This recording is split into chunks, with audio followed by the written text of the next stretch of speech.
Hello friends, welcome back to my channel GK with Angel Raj. Friends, आज के इस video में हम अपनी एक्सरसाइज 3.1 को कंप्लीट करेंगे। तो देखते हैं क्वेश्चन नंबर 6 को। Give the linear equation 2x + 3y - 8 = 0.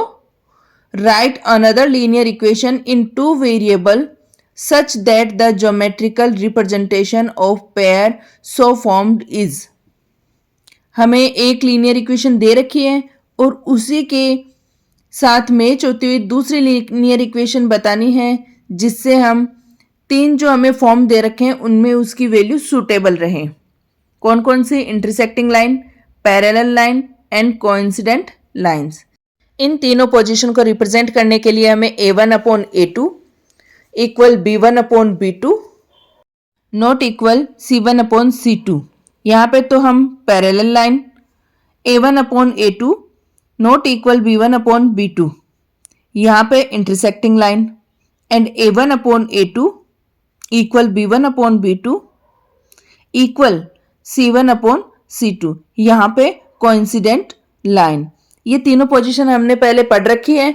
In situations में सूट करने वाली वैल्यू को वेरीफाई करने वाली इक्वेशन हमें बनानी है। ठीक है, तो हम देखते हैं इस इक्वेशन को बनाने के लिए अकॉर्डिंग टू क्वेश्चन हमारी फर्स्ट इक्वेशन देखते हैं। फर्स्ट इक्वेशन है हमारी 2x + 3y - 8 = 0।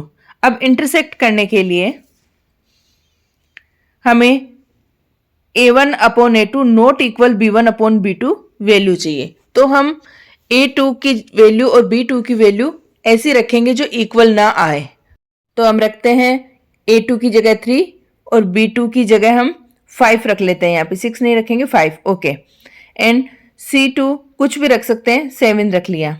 अब हम इक्वेशन बनाते हैं 3x + 5y - 7 = 0। ये हमारी सेकेंड इक्वेशन हो गई। फर्स्ट इक्वेशन थी हमारे पास, ये हमारी सेकेंड इक्वेशन हो गई। क्योंकि अगर हम a1/a2 नॉट इक्वल b1/b2 कर देते हैं तो लाइन कौन सी हो जाएगी? इंटरसेक्टिंग लाइन हो जाएगी।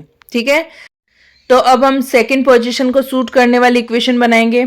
सेकेंड पोजीशन लेते हैं हम पैरेलल। ओके, पैरेलल के लिए हमारी कौन सी सिचुएशन थी? a1/a2 equal b1/b2 not equal c1/c2। तो उसी के अकॉर्डिंग हम बनाएंगे।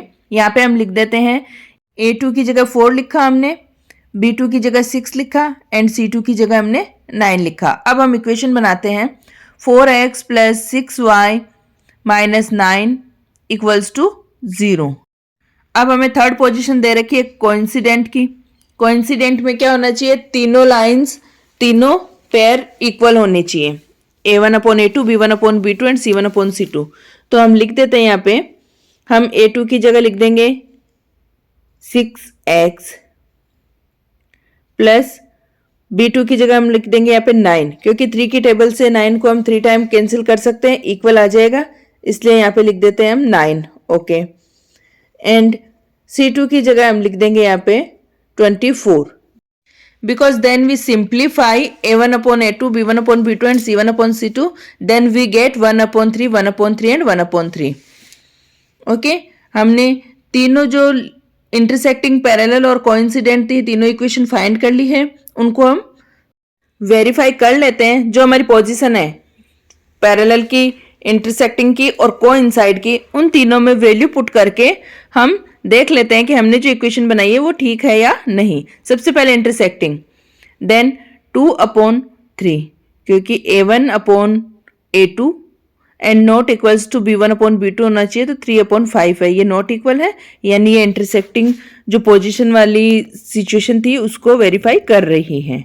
हम एक एग्जाम्पल और ले सकते हैं, 7x + 13y, कुछ भी लिख देते हैं, यहाँ पे 13y लिख दिया मैंने। ओके, -11 लिख देते हैं 8 की जगह, क्योंकि ये हमें नॉट इक्वल चाहिए। नॉट इक्वल में आप कोई भी वैल्यू रख के उसको नॉट इक्वल बना सकते हो। ठीक है, ये तो हो गया इंटरसेक्टिंग का। अब हम देखेंगे पैरेलल लाइन के लिए। इंटरसेक्टिंग के लिए आप a1/a2 b1/b2 में वैल्यू पुट करके देख चुके हैं, नॉट इक्वल आ रहा है। अब देखते हैं पैरेलल। पैरेलल में हम देखेंगे हमारा a1 है 2 एंड a2 है 4, तो हम लिख देंगे 2/4। देन b1 है हमारा 3 एंड b2 है हमारा 6। देन c1 है हमारा 8 एंड c2 है 9। ये दोनों तो इक्वल आ जाएंगे 1/2। ओके, सिंप्लीफाई किया तब ये भी 1/2, ये इक्वल है। अब ये नॉट इक्वल आ गया ना 8/9। तो ये हमारे कौन सी पोजीशन सुटेबल है? Parallel line. ठीक है, इस तरह से आप इक्वेशन में कोई भी दूसरी वैल्यू रख के भी इक्वेशन बना सकते हो। ठीक है, नेक्स्ट देखते हैं कोइंसिडेंट के लिए। 2/6, 3/9 एंड 8/24। ओके, सिंप्लीफाई करेंगे 1/3, 1/3, माइनस से माइनस कैंसिल हो जाएगा और 1/3, तीनों इक्वल आ गए। जो कोइंसिडेंट वाली पोजीशन है उसको ये सिचुएशन सूट कर रही है, यानी ये जो लीनियर इक्वेशन हमने बनाई है वो तीनों पोजीशन को वेरीफाई कर रही है। फर्स्ट लीनियर इक्वेशन हमें गिवन थी और सेकेंड लीनियर इक्वेशन हमने इंटरसेक्टिंग के लिए, पैरेलल के लिए और कोइंसाइड के लिए फाइंड कर ली है। ठीक है, चलिए देखते हैं नेक्स्ट क्वेश्चन हमारा, question number 7। Draw the graph of equation x minus y plus 1 equals to 0 and 3x minus 2y minus 12 equals to 0. Determine the coordinate of the vertex of the triangle. हमें coordinates बताने हैं जो triangle बनेगा उसके vertex के। जो तीनों lines है एक्स एक्सिस पे उनको हमें शेड करना है और उनको बताना है। ये जो यहाँ से डिटरमाइन से लेके ये रीजन यहाँ तक है उसको हमें सॉल्व करना है ग्राफ के थ्रू। ठीक है, और कोऑर्डिनेट्स हमें ग्राफ में शो करके बताने हैं। तो चलिए हम स्टार्ट करते हैं। सबसे पहले इक्वेशन लिखते हैं x minus y plus 1 equals to 0। Then solve करेंगे x minus y equals to, left side से राइट साइड में शिफ्ट करेंगे तो -1 हो जाएगा। ये हमारी इक्वेशन फर्स्ट आ गई है। इसके कोऑर्डिनेट्स हमें फाइंड कर लेने हैं। x इक्वल्स टू 0 पुट करेंगे, देन y इक्वल्स टू क्या आ जाएगा? +1, क्योंकि माइनस से माइनस कैंसिल हो जाएगा, and y equals to 1। Okay, x equals to 0 हमने पुट करा था एंड y इक्वल्स टू 1 हमने फाइंड कराया। अब हम x इक्वल्स टू 1 रखते हैं यहाँ पे, then 1 minus y equals to minus y, minus y equals to minus y and 1 भी इधर जाएगा तो माइनस में हो जाएगा, minus y equals to -2, minus minus add हो जाएंगे and minus, then y equals to 2 आ जाएगा क्योंकि माइनस माइनस कैंसिल भी हो गए यहाँ पे। ठीक है, देन हम x की वैल्यू 3 पुट करेंगे, देखते हैं 3 minus y equals to minus y, minus y equals to -1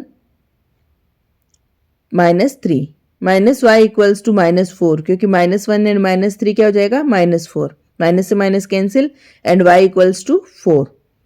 तो हमने x इक्वल्स टू 3 पुट करा और y की वैल्यू क्या फाइंड करी? 4 फाइंड कर ली। हमने 3 कोऑर्डिनेट्स निकाल लिए x एंड y के इक्वेशन फर्स्ट से। अब हम देखते हैं इक्वेशन सेकंड, 3x माइनस क्या थी equation? Plus 2y minus 12 plus 2y minus 12 equals to 0। ठीक है, 3x plus 2y equals to 12, क्योंकि 12 को उधर शिफ्ट कर देंगे। देन अब हम x की वैल्यू पुट करते जाएंगे और y की वैल्यू फाइंड करेंगे। हम कोऑर्डिनेट्स लिख देते हैं x एंड y। x की वैल्यू हमने 0 रखी, then 3 × 0 plus 2y equals to 12। Solve करेंगे 2y इक्वल्स टू 12 क्योंकि ये 0 हो गया, then y equals to 12/2, y equals to 6 आ जाएगा। हमने x इक्वल्स टू 0 रखा and y equals to 6 find हो गया। यहाँ पे इसको सॉल्व करते टाइम मैंने सब कुछ डायरेक्ट कर दिया। 3 × 0 0 होता है, शिफ्ट करते तो भी 0 ही होता, 2 का डिवाइड डायरेक्ट कर दिया, तो ये आप समझ सकते हो। ठीक है, x की अगेन हम दूसरी वैल्यू 2 रखते हैं, 3 × 2 plus 2y equals to 12। Solve करेंगे 2 × 3 = 6 plus 2y equals to 12, then 2y equals to 12 - 6, then y equals to 6/2 क्योंकि ये 2 इधर मल्टीप्लाई में था, डिवाइड में भेज दिया, y इक्वल्स टू 3 लिख देते हैं। यहाँ पे एक थर्ड और निकालते हैं वैल्यू हम।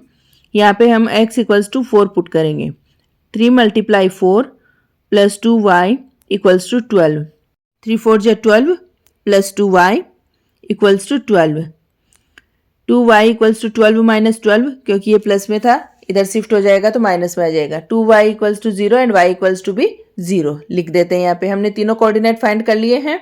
अब हम दोनों इक्वेशन के जो कोऑर्डिनेट्स हैं उनके हम ग्राफ बनाते हैं। 1 बाय 1 ग्राफ खींचेंगे, मैं आपको बताती हूँ। उसी तरह से आप भी अपनी ग्राफ पे उसको ड्रॉ करना। सबसे पहले हम देखते हैं हमारी first equation, x minus y equals to -1 से जो कोऑर्डिनेट्स हमने फाइंड किए थे उनसे खींचा हुआ ये ग्राफ लाइन है। ठीक है, आपको दिख रहा है यहाँ पे।